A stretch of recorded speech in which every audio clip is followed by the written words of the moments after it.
Hai rekan traders, jumpa dengan saya Tommy Yu dari CSX Pro ID. Pada kesempatan kali ini, saudara, video kali ini, saya akan membagikan tentang sektor rotation di Bursa Saham Indonesia. Nantikan setelah yang satu ini. CSX Pro hadir untuk membantu Anda mencapai kesuksesan finansial.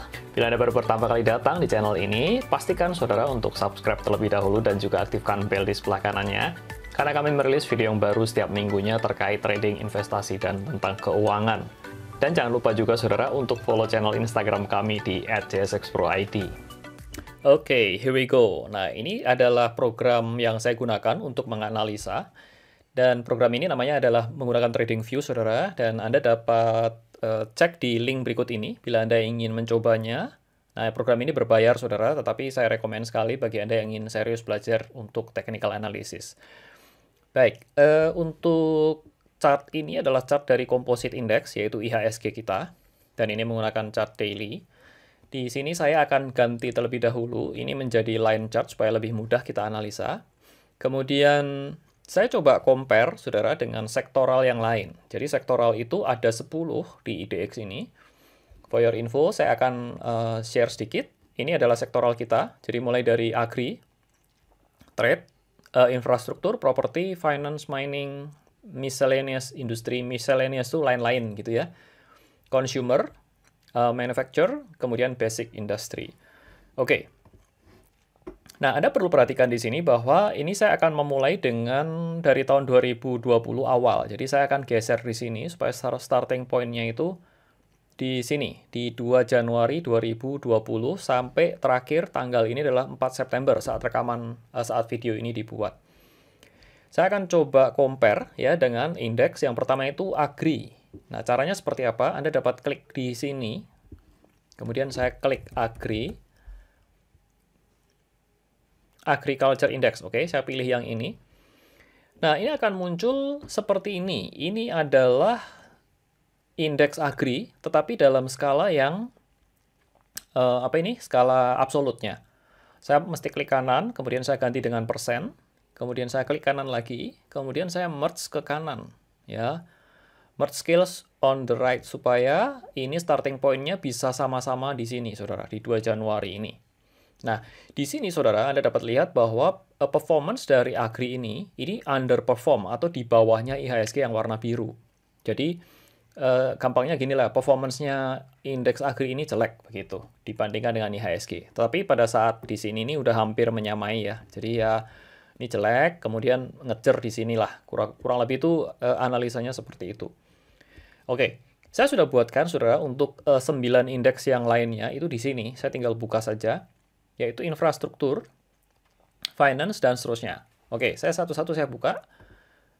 Seperti ini, saudara. Ini di infrastruktur. Kalau Anda lihat di infrastruktur, ini makin menurun ya, saudara ya. Di sini ini crossing, jadi underperform, jadi turun begitu. Sedangkan yang agrinya ini malah naik. Oke, kurang lebih seperti itu. Saya buka satu-satu ya. Ini miscellaneous industry di bawah. Kemudian trade, ini juga kira-kira sama, ya masih di bawah IHSG ya. Ini saya buka yang jelek-jelek dulu ya. Manufacturing sedikit di atas ya. Basic industry ini di bawah juga. Kemudian kemudian mining, saudara. Mining ini lumayan oke ya. Anda lihat tuh di atas ya. Patokannya adalah IHSG yang warna biru ini. Ya, ini di atas mining. Kemudian sektor finance ini juga di atas. Sektor yang terbagus untuk masa setelah pandemi ini adalah sektor consumer. Consumer paling atas ya. Anda lihat di sini dia rebound paling cepat dan paling naik, cepat tinggi. Ya mungkin karena sektor consumer ini adalah defensif begitu ya.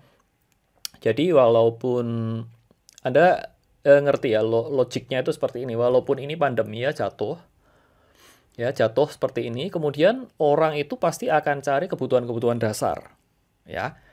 Logikanya seperti itu. Jadi kebutuhan-kebutuhan dasar itu seperti ya kayak misalkan Indomie, misalkan terus barang-barang yang menjadi basic begitu ya. Itu naik. Ya, nggak mungkin ini makanya disebut sektor defensif itu sektor consumers. Jadi walaupun krisis itu dia tetap stable naik.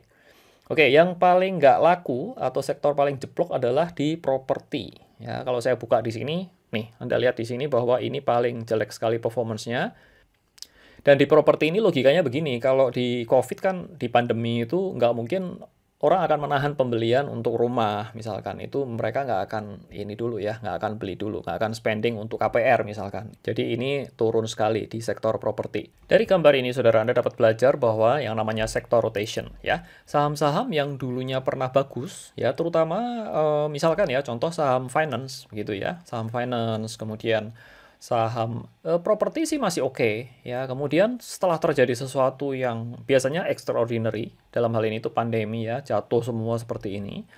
Kemudian dia mulai naik dan mulai ada pergeseran sektor. Jadi sektor yang dulunya bagus menjadi tidak bagus, sektor dulunya atau sebaliknya, sektor yang dulunya tidak bagus menjadi bagus dan sangat bagus. Ya, jadi intinya ada pergeseran atau perrotasian sektor seperti itu. Dan dalam hal ini sektor properti itu jeblok. Kemudian sektor yang menjadi unggulan di sini adalah consumer, mining, dan finance. Untuk melihat saham-saham apa saja yang masuk ke dalam sektor consumer goods, itu Anda dapat melihat di sini, di link sini, saudara. Ya, kemudian Anda pilih, ini websitenya IDX ya. Anda pilih sektornya consumer goods, kemudian papannya Anda pilih yang utama. Ya, kemudian Anda klik cari. Akan muncul seperti ini, saudara. Jadi ini adalah saham-saham yang tergabung ke dalam sektor, masuk ke dalam sektor consumers. Yang gede itu nih, Gudang Garam, HMSP, ini besar nih, ICBP, ini Indofood, kemudian ini Inaf, KF, KLBF yang sering-sering kita tradingkan ya. Sido masuk ke sini, kemudian Unilever masuk di sini. Jadi ini adalah sektor saham, sektor consumer, dan saham-sahamnya Anda dapat pilih di sini. Oke, berikutnya adalah sektor mining. Saya akan kasih lihat kepada Anda tuh apa saja sahamnya. Nah, ini adalah sektor mining, saudara. Totalnya ada 21 saham. Anda dapat lihat nih saham-saham yang lumayan gede ya, seperti Antam, Adaro, ini sektor batubara, Harum, ITMG, ini besar, saudara, Medco, dan seterusnya, Tins, begitu.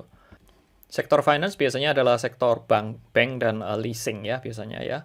Yang trio yang gede-gede ya ini, BCA, BRI, BMRI, ini. Ya, banking lah, mostly banking semua. Itu tadi, saudara, adalah ulasan singkat tentang sektor rotation di Bursa Saham Indonesia. Kesimpulan dari apa yang saya sajikan di sini bahwa Anda harus memilih saham-saham di sektor yang memiliki performance yang bagus, yang di atas, saudara. Dan hindari memilih saham di sektor-sektor yang di bawah. Karena dengan demikian Anda akan memiliki chance atau kesempatan lebih besar untuk mendapatkan profit daripada memilih saham-saham di sektor yang berada di bawah. Terima kasih, saudara, atas perhatiannya. Saya ucapkan salam sukses buat Anda dan cuan selalu.